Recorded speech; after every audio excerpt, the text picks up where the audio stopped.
Olá, bom dia, boa tarde, boa noite. Meu nome é Júlio, bem-vindo. E hoje nós estamos iniciando o nosso terceiro podcast aqui no escritório de advocacia. Bem-vindo, advogados.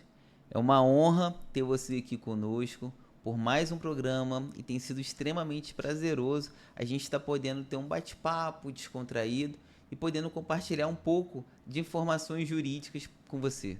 No dia de hoje aqui, nós vamos ter um podcast temático. No dia de hoje, nós vamos tratar do direito de família. E para tratar desse tema aqui, nós trouxemos dois convidados super especiais. Dr. Leone, que é o advogado aqui no escritório, responsável pela essa área de direito de família. E trouxemos também a doutora Mônica Lira aqui para poder estar compartilhando um pouquinho com a gente também mais informações a respeito desse tema aqui. E no dia de hoje eu quero começar aqui, doutor Leone, pedindo para você se apresentar direitinho, falar um pouquinho aqui por que você escolheu essa área do direito para poder estar trabalhando e tudo mais. Fala um pouquinho para essa câmera aqui na frente, aqui, se apresente, fique à vontade. Olá, meu nome é Leone, eu estou responsável na área de família. Essa área eu estive com mais contato com ela ainda no estágio, quando eu fazia conciliação na Vara Única de Natividade. Então eu sempre lidava com as audiências relacionadas a pensionamento, né, pensão alimentícia, a guarda. Então eu fui criando essa conexão, esse vínculo com o direito de família. E aí eu fui me especializando e, de fato, me dedicando, né, a essa área do direito. Perfeito. E você, doutora Mônica, sei que você já é conhecida aqui conosco, né? Já gravou vários podcasts, vários materiais conosco aqui, mas se apresente para esse pessoal que está aqui conhecendo, assistindo. Olá, bom dia, boa tarde, boa noite. Como diz o doutor Júlio, eu sou Mônica Lira, advogada. Não fui muito boa aluna em direito de família, mas tive que aprender de alguma forma, da pior forma possível. Mas estamos aqui, é um prazer estar aqui dividindo essa reunião aqui com o doutor Leone e o doutor Júlio. Isso aí, bacana. Vamos começar a falar um pouquinho aqui, doutor Leone. A gente tem no direito de família, eu acho assim, que talvez tirando o direito do consumidor, é a área assim que as pessoas mais debatem sobre o tema e acaba tendo uma série de confusões, uma série de mentiras e tudo mais, muito folclore relacionado a isso. E eu quero começar um pouquinho aqui te fazendo um questionamento do seguinte: pensão alimentícia é sempre de 30% do ganho da pessoa? Explica um pouquinho sobre isso. Veja bem, esse mito da pensão alimentícia em 30% realmente vai replicando essa informação. Todo mundo acha que a pensão alimentícia vai ser sempre 30%. Veja bem, não é assim. A pensão alimentícia, ela vai em primeiro plano verificar a necessidade que o seu filho tem. Então, num processo, a gente vai demonstrar para o juiz quais são os gastos que você, mãe, né, tem com o seu filho. E daí sim o juiz vai fixar um valor referente a essa necessidade do seu filho e também juntamente com a possibilidade daquele genitor, daquele pai, em fazer esse pagamento da pensão alimentícia. Ou seja, a sua vizinha pode ter 30%, mas a realidade dela é uma. Mas a sua realidade com o seu filho já é uma outra. Então pode ser que você consiga 50%, 100% de um salário mínimo ou até mais. Então assim, não fique, né, com essa informação de pensão alimentícia somente 30%. Você acaba tendo ali uma informação errada e às vezes deixa de buscar a informação correta. Então isso é um mito. A pensão ela vai ser adequada a cada situação, a cada realidade de cada família. Perfeito. Então, para hoje, na verdade, com a sua fala aqui, a gente precisa acabar com esse mito. O mito de que todo mundo que paga pensão alimentícia deve pagar sempre 30% em cima dos ganhos brutos. Isso é uma mentira, isso é uma fake sobre o direito de família.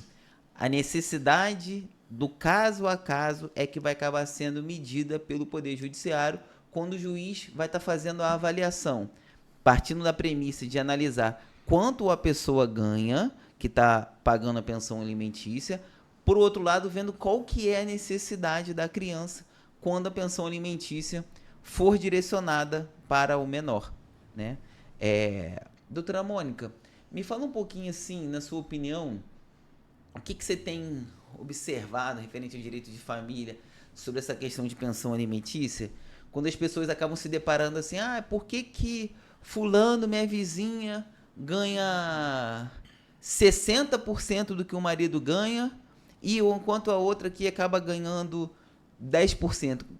O que normalmente se apresenta como despesas aceitas, vamos colocar assim, né? Para você poder conseguir demonstrar para o juiz a necessidade da criança. Itens de luxo, coisas relacionadas a isso, assim, uma joia e tudo mais, é utilizado para base de cálculo como essencial? Todo gasto com a criança tem que ser levado a juízo com o devido comprovante, né? Mas algumas coisas são desconsideradas, tipo brinquedo para festinha de amigos, isso tudo é considerado como supérfluo na análise do judiciário.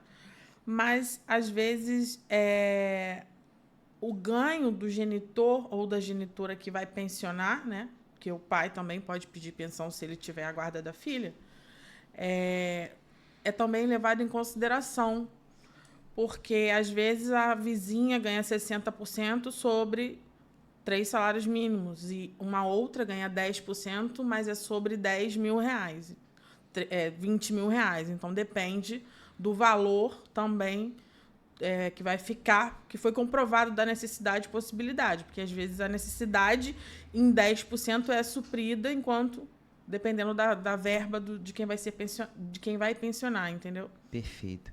Então, assim, tá claro que existe a necessidade da análise das despesas, né, que o menor, né, nesse exemplo que a gente está criando aqui nesse cenário, vai ter, e o do pai com base num ganho bruto. Mas e no caso quando, nesse exemplo, né, o genitor ele é autônomo, né, ele não tem um contra-cheque, não tem um salário.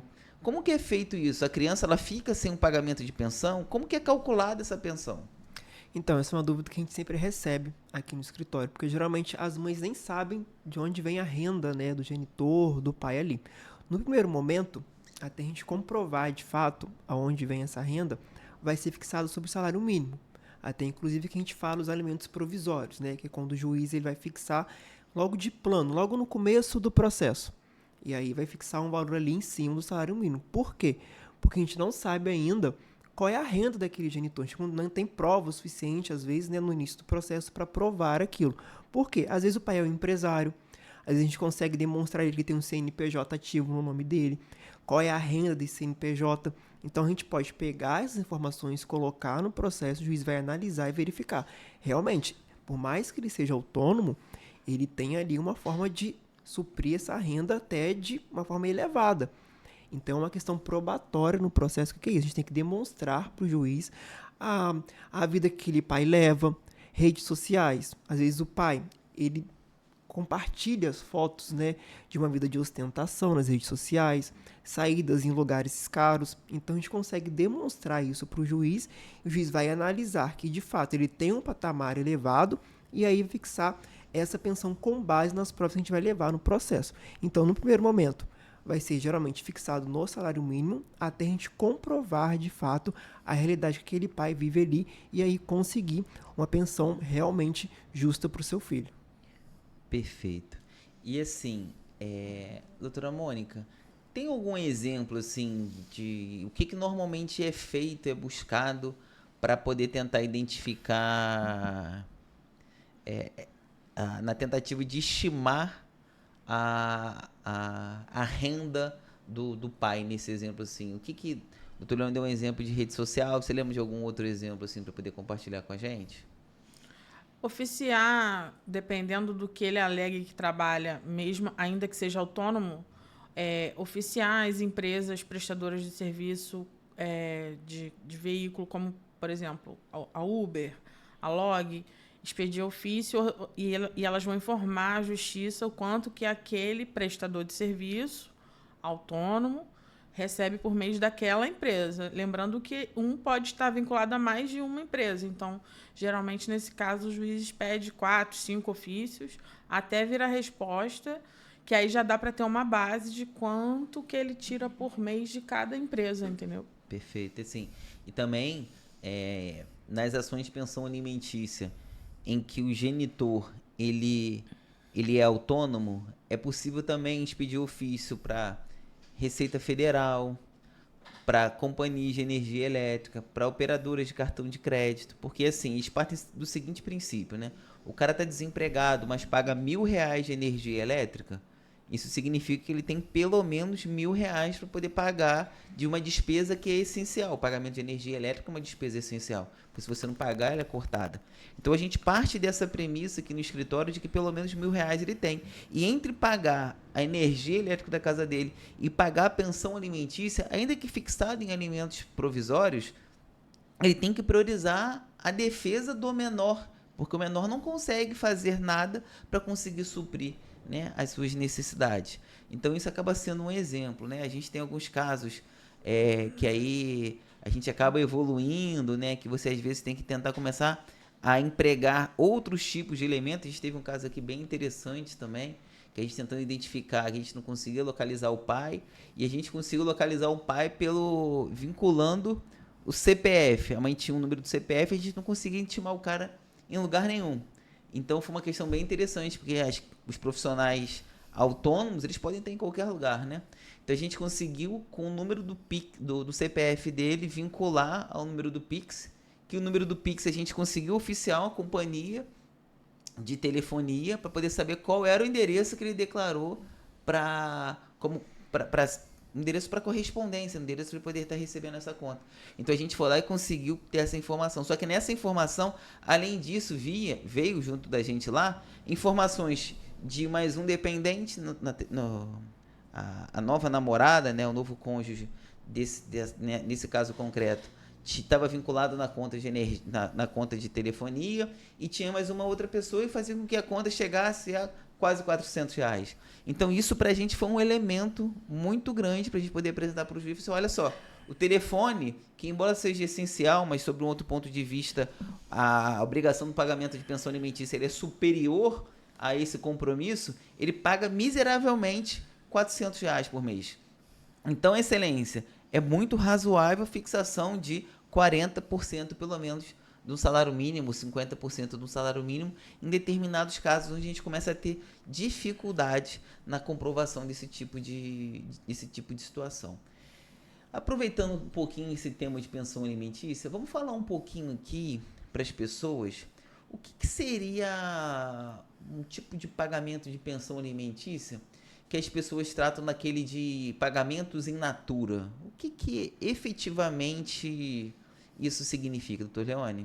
Então, pagamento in natura seria de fato aquele alimento que aquele pai vai dar para o filho, né? Aquele produto, aquela situação. Exemplo, pagamento de uma mensalidade escolar é um pagamento in natura, porque você vai ter ali um valor estipulado para aquela necessidade do seu filho.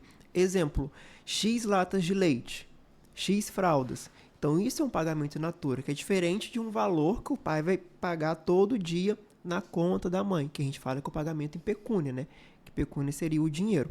Então, no processo de pensão, a gente pode ter tanto esse pagamento em pecúnia, quanto o pagamento in natura. A gente pode acumular essas duas possibilidades de pensão. Então, exemplo, o pai ele vai pagar um salário mínimo todo mês para a conta da mãe. Fora isso, ele vai pagar as despesas, né, da escola, que é um X valor, a despesa que ele vai ter com uma alimentação, às vezes, que é especial para aquele filho, às vezes um leite especial, às vezes ali uma medicação diferenciada. Então, a gente pode juntar essas duas formas de pagamento de pensão alimentícia para trazer o quê? A forma mais justa de pensão daquele filho. Então, é até interessante a gente ter ali, né, buscar junto com a mãe todos os comprovantes que aquela mãe tem com aquela criança, com os gastos que ela tem de escola, né, com os gastos de medicação, com os gastos de farmácia, né, todos os gastos é muito importante até no primeiro momento, quando a gente vai entrar com o processo. Por quê? Porque o juiz logo de primeiro momento, como eu falei, vai fixar os provisórios. Então, se a gente conseguir já um valor interessante logo no começo, já é mais benéfico para aquela criança até chegar na sentença, porque pode ser que o processo leve 1 ano. Então, se a gente tiver um valor específico, né, melhor, até chegar à sentença do definitivo, a gente consegue trazer um direito melhor para aquele filho. Então, nessa questão de pagamento em pecúnia in natura, também pode abranger aí essa importância de mostrar as necessidades do seu filho no primeiro momento de um processo. Perfeito. Então, você que é pai, você que é mãe, é muito importante esse conhecimento. Além da obrigação do pagamento em valor a título de pensão alimentícia, é possível também transferir a outra parte o pagamento de determinadas obrigações. Então, é possível acumular. Olha, você vai me dar X reais a título de pensão para todas as outras despesas que eu tenho de alimentação, de moradia, e a título de exemplo, é possível você pagar também o plano de saúde. É possível você pagar também a mensalidade escolar, porque a obrigação passa a ser do pai, né? No caso, a pessoa, nesse exemplo aqui que nós estamos criando, do pai, né? Frente à instituição da obrigação. Ele não tem que transferir esse dinheiro junto do valor que é pago de pensão alimentícia para que a mãe, depois desse dinheiro, dê um outro destino qual seja do pagamento dessa obrigação. Então, é muito importante que todos saibam disso, que é possível, sim, a acumulação do pagamento de pensão alimentícia com obrigações assumidas diretamente e com o pagamento de valores em espécie. Não é isso, doutora Mônica? Sim, inclusive nessa rincha que às vezes acontece, né, os casais se separam, mas o interesse do menor às vezes fica sendo preterido por problemas pessoais, né? É bem comum, né, doutor Leone, Não tem problema. Tranquilo. É bem comum, né, o genitor, geralmente é o genitor que faz isso, preferir pagar in natura do que pagar em pecúnia. Porque vai gastar o dinheiro, porque... Aí não, eu só já entrega a compra, já entrega a roupa, já entrega o remédio, não é verdade? Exatamente. Geralmente, os genitores, né, os pais, assim, eles acham que os R$300 que eles dão pro filho, vai ser gastado ali na manicure, no salão de beleza, né, e não vai gastar diretamente com o filho. Imagine só, eles acham que R$300 é muito, mas quando você vê a despesa de uma criança, aquilo ali não chega nem aos pés, não chega assim perto de uma lata de leite que você consegue usar na semana. Então, assim, eles acham assim, tô pagando pra ela, tô pagando pra ela poder sair. Não é assim. Você tá pagando pro seu filho. Você tem que pensar que ali é um valor destinado para a criação, educação, alimentação do seu filho. Eu sei que muitas vezes, sempre falo com as mães quando eu atendo, que às vezes os pais utilizam o filho como uma ferramenta de tentar ali prejudicar a mãe por causa do término desse relacionamento. Mas a gente tem que pensar que aquela criança não tem nenhum tipo de responsabilidade pela falha do relacionamento de vocês. Então, assim, a gente tem que ver o filho como um ser que tem que ser amado, tem que ser ali respeitado e cuidado. Não você pegar o seu filho como ferramenta para poder ali trazer algum tipo de vingança, né, para aquela mãe. E é basicamente isso que acontece. É geralmente isso que acontece, infelizmente. É muito interessante, assim, nós já atendemos inúmeros pais que estão pagando pensão alimentícia, que chegam conosco, nos procurando, falando o seguinte, eu fiquei sabendo que eu posso rever a pensão, eu quero rever a pensão porque a mãe está utilizando o valor só para ela, o meu filho está andando com qualquer roupa, o meu filho está sendo maltratado, o meu filho não vai na escola, não tem van para levar, tá ficando com uniforme antigo, e inúmeros outros discursos, a gente, não, tudo bem, de fato, o dinheiro da pensão alimentícia tem que ser direcionado para o filho. E quanto você está pagando de pensão alimentícia? R$300. Então, assim, você vê muito disso, sabe? E que acaba que as despesas ordinárias para a criança poder sobreviver, vamos colocar assim, né? Na maioria dos casos, são valores muito superiores a isso, né? A gente encontra muitos casos de que, se a gente for colocar, né, preparar um estudo bem feito, bem direcionado, com despesas de alimentação, despesas de moradia, despesas de transporte, despesas de lazer e tudo mais, quando a gente coloca isso tudo numa planilha, muitas das vezes a gente encontra uma grande disparidade, onde às vezes um dos cônjuges paga talvez 80%, 90% das despesas, enquanto o outro fica com um valor quase que simbólico, né? Isso não é o correto, né? A gente, por meio de uma ação judicial, é possível readequar esse tipo de situação para que você consiga estar trazendo um equilíbrio para as partes, seja para a mãe ou seja para o pai. Não existe um valor ideal, não existe tudo que é pensado no direito de família é sempre pensado direcionado ao menor. E quando a gente trabalha pensando no melhor, normalmente, o correto, o esperado, é de que esses valores financeiros não sejam levados tanto em consideração. Se um pai pode pagar mais, o outro pode pagar menos, o mais importante é conseguir suprir todas aquelas necessidades dos filhos. Não é isso? Sim, às vezes a pensão é tão baixa que é melhor a mãe não trabalhar, ficar com a criança, porque o gasto com a babá, não, com mais o que ela recebe de pensão, ela ia trocar dinheiro e ainda ia ficar afastada do filho o dia inteiro. Porque ela ia trabalhar só para ter o dinheiro da babá, e aí é melhor, então, eu fico em casa. Com isso aqui, pelo menos, eu tenho que comer, e aí surge aquela... não faz nada para ninguém, eu estou pagando muito porque ela não quer trabalhar, sendo que, na verdade, aquilo ali é uma forma da criança não ficar tão sozinha. E aí é melhor eu ficar em casa do que eu ganhar um salário mínimo e pagar um salário mínimo para babá, entendeu? Porque a pensão já não é suficiente. Ela até poderia ter uma renda a mais, só que, na verdade, o gasto que ela teria não seria... A ausência dela em casa pesaria muito mais, entendeu? Sim. E esse ponto até que você falou, Mônica, sobre a mãe não tá trabalhando. Gente, a mãe está trabalhando. Ali ela tá 24 horas por conta de cuidar da casa, por conta de cuidar do filho.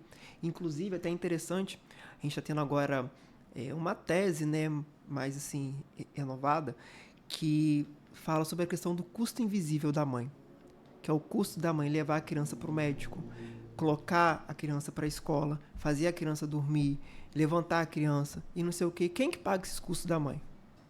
Né?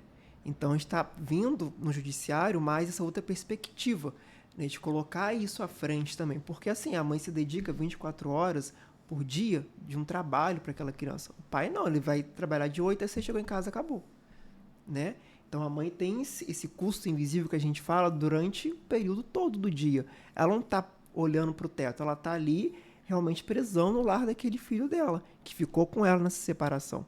Então, assim, a gente coloca até esse ponto, eu vi até inclusive numa decisão que foi realmente colocado isso, né? Que falou assim, olha, o juiz escreveu de fato, a prepotência do genitor em falar que a mãe não trabalha, não faz isso, mas o custo invisível da mãe de cuidar daquele filho. Então, aí é um alerta para a gente poder agora trazer uma nova roupagem, um novo olhar na hora de fixar uma pensão alimentícia também. Isso, inclusive, está vindo agora com grande força para poder trazer uma pensão alimentícia mais justa para o filho. Por isso, fica a dica para você que é mãe, que hoje é possível, quando é proposto uma ação judicial, além do pagamento das despesas diretamente calculadas que o seu filho está tendo, é possível sim cobrar despesas ocultas que acontecem com as crianças. Essas despesas, quando os pais eles acabam tendo que levar as crianças para poder ir na escola, levar no médico, buscar no médico, ir no aniversário de um amiguinho, fazer uma série de outras atividades, é possível se mensurar isso, feito por um bom advogado, e se colocar tudo isso como custo da criança, salvo se o pai ajudar, salvo se o outro cônjuge conseguir ajudar colaborando também, dividindo esse tempo. E se isso eventualmente acontecer, você consegue mitigar, ou seja, não cobrar esse tipo de despesa. Muito interessante. Agora sim, a sua fala, doutora Mônica, teve um ponto aqui para mim que foi bem interessante, de uma coisa aqui. Fica a dica muito importante para você que é mãe, para você que é pai, é obrigação do Estado em sentido maior, né? Seja da União, do Estado, do município, proporcionar a você uma creche digna para o seu filho. E se na sua cidade, no local onde você reside, não existe a disponibilidade gratuita da creche, esse ente público, ele é obrigado a custear isso junto à iniciativa privada, porque é o seu direito. Existe um princípio constitucional do acesso ao trabalho, da dignidade. Dentro do princípio da dignidade da pessoa humana, está ali embutido também o direito da pessoa poder trabalhar. E o fato de você ter tido um filho e eventualmente não estar conseguindo uma outra pessoa para poder ajudar na divisão, o pai também trabalha, a mãe também trabalha, e fica essa confusão toda. E às vezes um deles tem que abdicar do direito de trabalhar em prol de ficar com o filho, não por opção, mas sim por uma necessidade, por não ter conseguido uma vaga numa creche. Isso é errado. E por meio de uma ação judicial é possível você conseguir o custeio por parte desse ente público. Normalmente são os municípios que têm esse tipo de responsabilidade, onde eles são obrigados a custear junto à iniciativa privada esse tipo de despesa. Essa dica aí vale ouro. Doutores, deixa eu perguntar uma outra coisa para vocês aqui. Falando ainda de pensão, né? Às vezes um casal, um cenário muito comum, né? Se juntou, casou, tiveram um filho, e tem sido muito comum em muitas famílias, normalmente a mãe, ela acaba abdicando da vida profissional dela em prol da educação do filho. E o que nesse exemplo que nós estamos criando aqui, com a ruptura do casamento, a mãe se vê com o filho, né? Normalmente o pai acaba saindo, vamos dar um exemplo mais corriqueiro, né? O pai acaba saindo, a mãe fica com o filho e a mãe é obrigada a tomar conta, a manter a guarda da criança da mesma forma com que ela lá atrás assim fazia no momento que ela era casada. Então, assim, existe aquele princípio, como você falou, de que a pensão alimentícia é para o filho, né? Via de regra. E a mãe, ela acaba ficando desguarnecida nesse sentido. Quais são os casos? O que normalmente... Quais são as possibilidades para uma mãe receber a pensão alimentícia do ex-marido? Sim, existe também a questão da pensão por ex-cônjuge, que a gente fala, né? Do ex-companheiro, ex-marido, ex-mulher, que é o mais que acontece. E nesse caso aí, a gente vai demonstrar para o juiz que aquela mulher era dependente financeira daquele ex-marido dela. Porque, como você bem falou, a mãe se abdica de tudo. Da carreira dela, né, das vontades dela, de tentar fazer um outro tipo de trabalho para cuidar do filho. Porque, geralmente, a mãe tem ali aquela inclinação de zelar mais pelo lar. E aí o que acontece? A gente entra com um processo judicial, ou até mesmo no mesmo pedido de divórcio, né, de pensão para os filhos, pode fazer também para a mãe. A gente fala assim, olha, juiz, a mãe ficou 10, 15 anos cuidando do lar, certo? Não conseguiu se inserir no mercado de trabalho, não teve uma faculdade, um curso, né, uma profissão ali, e agora como é que ela vai fazer? Agora ela é dependente econômica daquele ex-marido dela. Então aí a gente vai pedir para o juiz fixar uma pensão alimentícia para essa mulher. Tanto para ela e tanto para o filho. Ou seja, não é porque o seu filho já recebe a pensão alimentícia que você também não tem um direito. Então assim, você, mulher que se separou, você sim vai ter o direito de receber uma pensão também do seu ex-marido, caso você seja dependente econômica dele naquela relação. Você ficou 10, 15 anos cuidando do lar, cuidando do filho, não teve ali uma oportunidade de ingressar no mercado de trabalho. Numa ação judicial, a gente pode requerer para o juiz que esse ex-marido pague a sua pensão e também para o seu filho. Então é muito importante a gente trazer esse conhecimento de que uma pensão não vai ali cancelar a outra, digamos assim. Então você tem sim um direito de trazer para você esse pensionamento até que você consiga se inserir no mercado de trabalho. E às vezes, inclusive, dependendo da situação, aquela mulher não vai ter mais uma oportunidade, certo? Às vezes já é uma pessoa mais de idade, vamos supor, um casal de 50 anos de casamento. E geralmente, né, um casal mais antigo, a mulher realmente nem sai às vezes de casa. E fica às vezes ali... ela tá obsoleta, digamos assim, até ela se atualizar. Exatamente, até se atualizar, ingressar no mercado de trabalho, conseguiu fazer um curso, Sim. né? Às vezes não consegue mais e aí pode ser que essa pensão ali fique de forma vitalícia para aquela mulher, né? Dependendo do caso específico. Então, é muito importante a gente trazer também essa informação aqui. A gente tem um caso aqui no escritório que nós conseguimos uma pensão alimentícia de 50% do ganho do ex-marido. O ex-marido, ele era militar das Forças Armadas e acabou que ele, né, como militar das Forças Armadas, periodicamente ele tinha transferências para o Brasil inteiro. Então ela não conseguia se inserir no mercado de trabalho. E eles ficaram casados aproximadamente 30 anos. E depois desses 30 anos deles casados, resolveram se divorciar. E quando ela se viu, ela se encontrava numa situação de dificuldade, porque ela não conseguia. Até tentou, em algumas oportunidades, iniciar no emprego, iniciava no emprego e acabava, o marido era transferido, ela acompanhava ele. Então ela não conseguia se inserir em definitivo, não conseguia criar uma carreira profissional, ter uma experiência profissional nesse sentido. Então a gente, depois, né, com o divórcio do casal, não conseguimos chegar num acordo, né? E a gente promoveu a ação judicial e nós conseguimos alimentos provisórios em 50% do ganho do cônjuge e depois eles se tornaram definitivos. Como também nós já tivemos outro caso aqui também, de que com o divórcio, né, foi constatado que a esposa ela estava acometida de uma doença muito grave.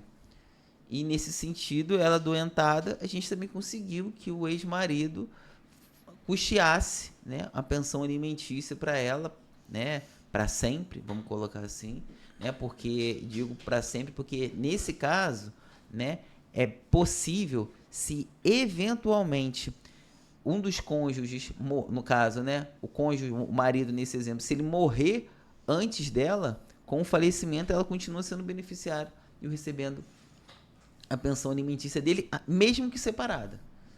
Entendeu? Isso tudo são questões assim bem peculiares no direito de família e que muitas pessoas acabam tendo um pouco de confusão, né? A gente pensa também de casos que a gente acaba tendo assim de divórcio, né? Existem divórcios que são litigiosos, né? Que tem briga, e tem divórcios que são que eles ocorrem de maneira consensual. Explica para quem está assistindo aqui, doutor Leone, assim, quais são as principais vantagens de um e do outro caso? Exatamente. A principal vantagem que eu vejo é em relação ao tempo de duração de um processo. O litigioso, quando a gente fala, é briga, discussão, a pessoa não vai estar ali de acordo com alguma coisa, não quer aquele carro, não quer deixar a casa para o outro, etc e tal. Então aí vai ser os dois lados discutindo para ver quem tem aquele direito. Então aí eu já vejo que a vantagem do amigável, do litigioso, é essa rapidez, celeridade que a gente fala, né? A gente teve um processo, inclusive, né, Mônica, que a gente fez de divórcio amigável que saiu em uma semana. Foi. Em uma semana a gente já teve a sentença homologando o processo de direitinho. Infelizmente, ele teve que ser judicial por envolver menores, né? Exatamente. Aí, ele, de litigioso, não tinha nada. Era totalmente um acordo consensual e o juiz homologou. Distribuímos na segunda e na sexta, o MP já falou, a sentença, verbou e acabou. Então, essa é uma vantagem, né, em relação a isso. E aí, um outro ponto também que eu vejo é a questão, como a Mônica falou, quando envolve o menor. Se o casal ali, eles têm essa atmosfera, como eu falo assim, uma relação mais amigável, respeitável, isso vai, de fato, traduzir, refletir diretamente na criação daquele filho, né? Então, aí o filho vai ter ali um apoio, né, melhor em relação a isso. E a questão da desvantagem, como eu falei, a questão mesmo da discussão, da briga, né, do tempo que vai levar, do custo também, muito importante. Todo mundo sempre pergunta, quanto que vai me cobrar para fazer esse divórcio? Eu falo, é litigioso? É amigável? Como é que vai ser isso? Então, uma desvantagem do litigioso é que ele vai ser mais caro. Por que vai ser mais caro? Porque o advogado vai ter que trabalhar muito mais naquele processo. Vai ser dias para poder montar uma petição, uma defesa, juntar provas de que aquele carro era dele, era da mãe dele, que não sei o quê, porque geralmente acontece. O casal, assim, tem um carro, né, mas o marido tem que colocar o nome da mãe. Aí, na hora que separa, ele fala, não é nosso, tá no nome da minha mãe, que não sei o quê. Então, são coisas que vão trazendo mais trabalho para o advogado. Então, vai ser mais caro um processo litigioso, certo? Perfeito. Agora também uma coisa é fato, né? Um divórcio, ele pode começar litigioso e nada impede que lá na frente exista um consenso e as partes consigam estar fazendo isso, não é? Exatamente. Até porque eu acredito que na ruptura, né, no término do casal, os ânimos estão muito aflorados, né? Assim, eu não quero aceitar ela de jeito nenhum, eu não quero aceitar ele me traiu, não sei o quê, e eu quero briga, briga, briga, briga. Aí depois a pessoa fala, gente, não é bem assim. Vamos resolver isso daqui, vamos sentar e conversar, vamos tentar dividir esses bens assim pra cá, porque às vezes eu vejo que depois de um certo ponto a pessoa quer somente aquela paz de espírito e viver a vida dela. Não quer mais ficar naquela briga, naquela discussão, porque aquilo só vai trazer mais prejuízo para ela e para a vida dela. Então, assim, se você vê que de fato já não faz mais sentido uma briga naquele processo, fala assim, meu advogado, vamos conversar? Manda essa proposta pro advogado dele, vamos ver se a gente consegue resolver isso daqui e acabar com isso logo para viver minha vida. Então, assim, se você começou com um processo litigioso, você pode sim buscar para o seu advogado tentar fazer um acordo com a outra parte, resolver o seu problema e seguir sua vida. Porque nada que você vai ficar ali preso naquele casamento que já está falido vai te trazer bem.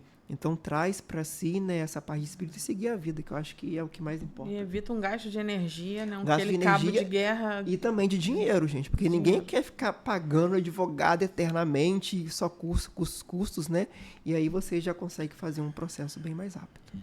Uma outra dica muito importante também, dentro desse conceito, de que assim, se você está no meio de uma ação judicial, de um divórcio, e ele é litigioso, mas existe consenso, muitas das vezes, na divisão de partes de um problema, uma dica ouro que a gente sempre emprega aqui nos nossos casos é de já antecipar e fazer essa divisão, o ajuste necessário, onde já existe consenso.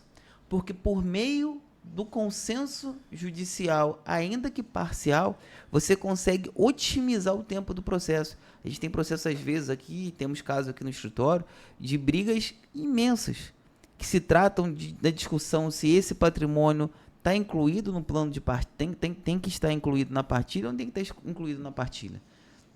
E a todo tempo, nosso escritório defendeu, junto ao advogado da parte contrária, a necessidade daqueles pontos que já havia um consenso da divisão, de nós avançarmos e resolvermos aquilo. Nós ficamos 1 ano tentando fazer isso.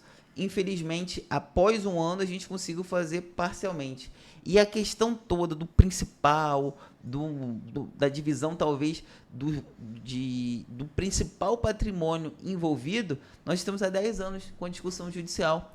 Mas, em compensação, tanto o meu cliente quanto o cliente da parte contrária, ele não precisou de 10 anos para poder estar dispondo daquilo que já era seu, daquilo que já havia consenso. E, eventualmente, a decisão judicial, final e tudo mais, será também uma renovação da possibilidade da gente estar tentando conseguir um acordo nesse processo, mas sem precisar esperar esse prazo longínquo, né, de 10 anos, que nessa ação aqui em especial ela está nos tomando, né? E outra coisa, doutores, a gente fala, né, quando a gente vai tratar de um processo consensual, quais são os itens que normalmente são apresentados nesse processo de divórcio consensual num término de um casamento? Quais são os itens, né? O casal separou, tem um filho, 2 filhos. Quais são os itens que normalmente precisam constar desses documentos? No sentido assim, quais são os itens que as famílias precisam conversar para chegar num consenso? Então, basicamente ali, sem entrar no mérito de item material, o diálogo, que é o mais importante. E aí, no caso, trazer para o processo realmente todos os bens que aquele casal teve, né, durante essa união estável, esse casamento aí deles, se teve filhos ou não, né, porque a gente pode colocar também nesse processo o pensionamento dos filhos, entendeu? Trazer ali comprovantes, né, da casa, escritura, né, do carro, de uma aplicação em banco, em dinheiro, né? Então, a gente traz para o processo todos esses itens. Geralmente, consensual já deixa claro que a cônjuge não haverá necessidade de pensão. Ou também necessidade de pensão. A gente já fez um também aqui que ficou estipulado que o marido ia pagar X valor tanto para o cônjuge, né, quanto para os filhos também. Então, assim, o consensual tem essas vantagens de você ter mais facilidade para poder deliberar e organizar como é que vai ser a partilha, o valor da pensão, o que vai ficar com cada um cônjuge, também a questão da convivência, né, da visitação dos filhos, pode ficar estipulado também. Então, no consensual, a gente tem essa vantagem de trazer a possibilidade muito mais clara e muito mais resolvida naquele processo. Perfeito. Entendeu?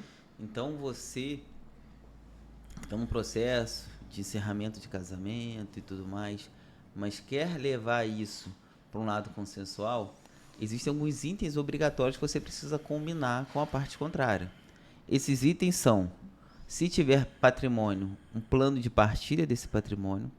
Se tiver filhos, guarda dos filhos, visitação dos filhos, alimento dos filhos e o marco temporal do encerramento do casamento, a data do divórcio, efetivamente, que vocês forem ajustar. A data é um detalhe que pode parecer menos importante, mas ele é um grande divisor temporal de aquisição de direitos, principalmente dependendo do regime de casamento que você eventualmente tiver contraído. A data é um dos pontos mais importantes e onde eu encontro as maiores falhas dos nossos colegas advogados, de uma maneira geral, que quando vão fazer um processo de divórcio e tudo mais, tentam fazer tudo de maneira muito acelerada, sem pensar nos detalhes, acaba deixando isso tudo para trás, e lá na frente isso tudo pode gerar outros tipos de problema, né? E me fale um pouquinho, vocês aqui, quando a gente vai tratando do direito de família, é muito comum mudanças no meio da jornada. No seguinte sentido, às vezes o pai tinha um trabalho numa empresa tal e ele estava fazendo uma faculdade, apenas um exemplo, né? E ele tem uma chance de uma evolução junto àquela faculdade, junto daquela profissão, de tão logo ele se forme, ele consiga alcançar novos status profissionais, uma evolução na carreira e tudo mais. E às vezes isso tudo acontece mudanças abruptas, em curto tempo. É possível rever judicialmente o pagamento de uma pensão alimentícia, adequando as necessidades tanto do pai quanto do filho no momento presente, ainda que fixadas em sede de acordo lá atrás? Sim. O direito de família, ele tem essa característica dele não ser definitivo, digamos assim. Se a sua situação mudou, tanto a do pai que paga quanto a do filho que recebe a pensão alimentícia, cabe sim o que a gente fala da revisão da pensão.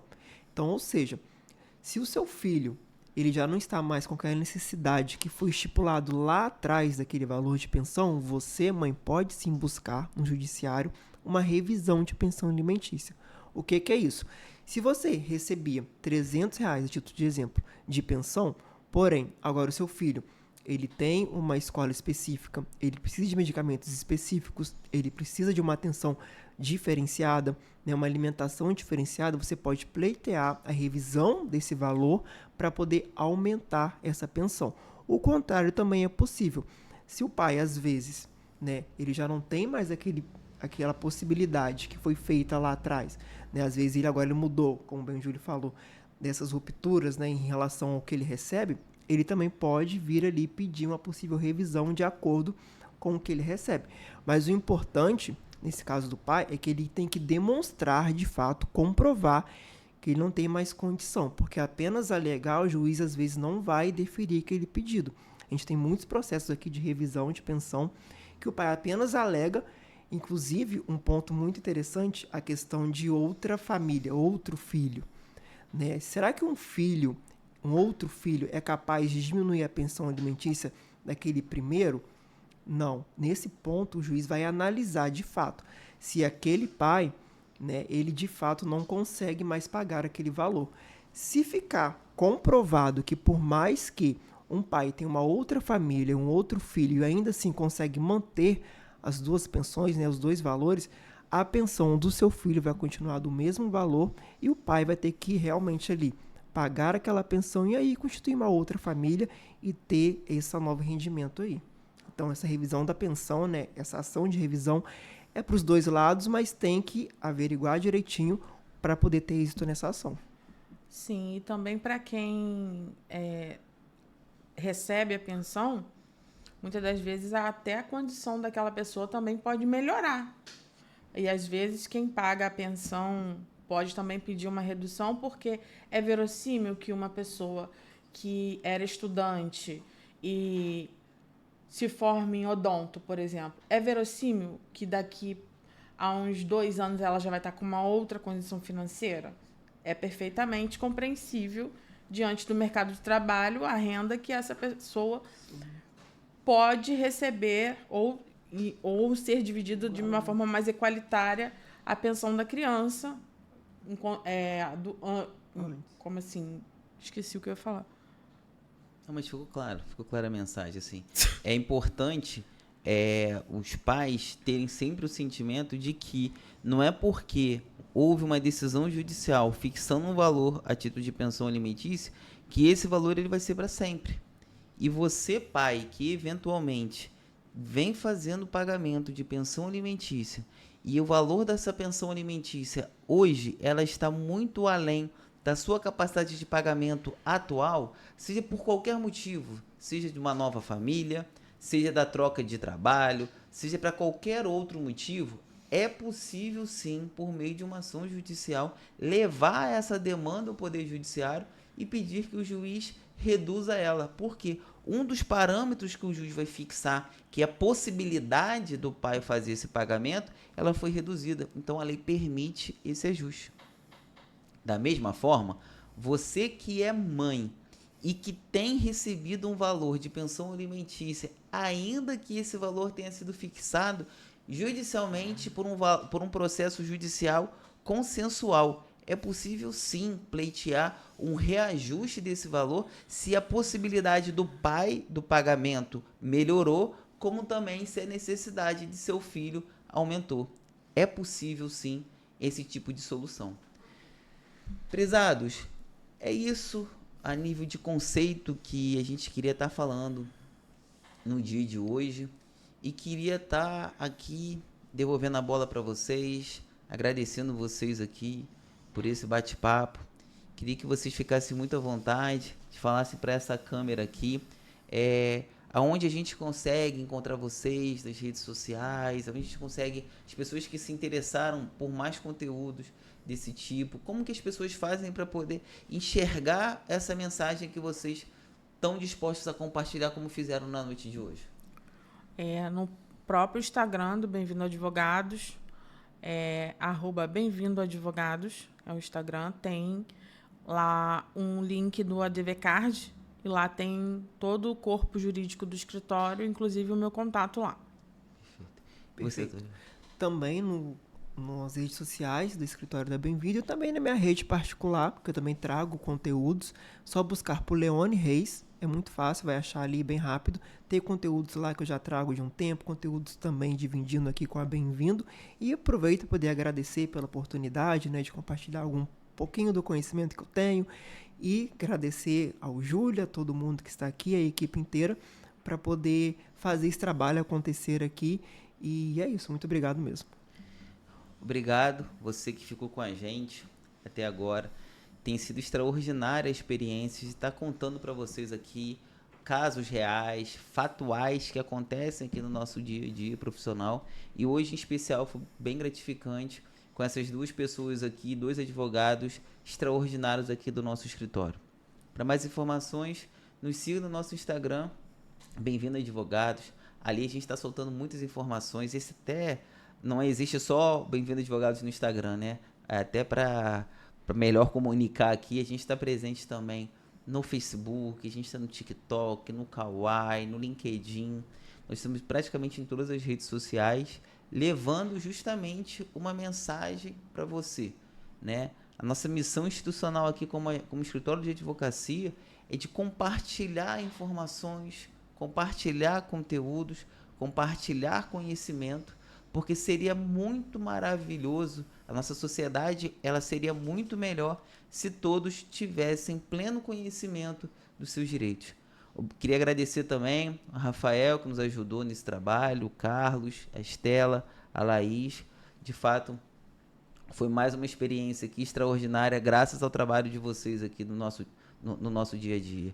Chega pra cá, gostei muito desse episódio, vamos gravar outros episódios e quero aqui o seu comentário, dizendo a sua opinião, o que você achou, porque com o seu comentário, você compartilhando esse conteúdo, você me ajuda a identificar melhor o seu direito e quem sabe até mesmo ajudar uma pessoa que precisaria dessa mensagem, dessa informação.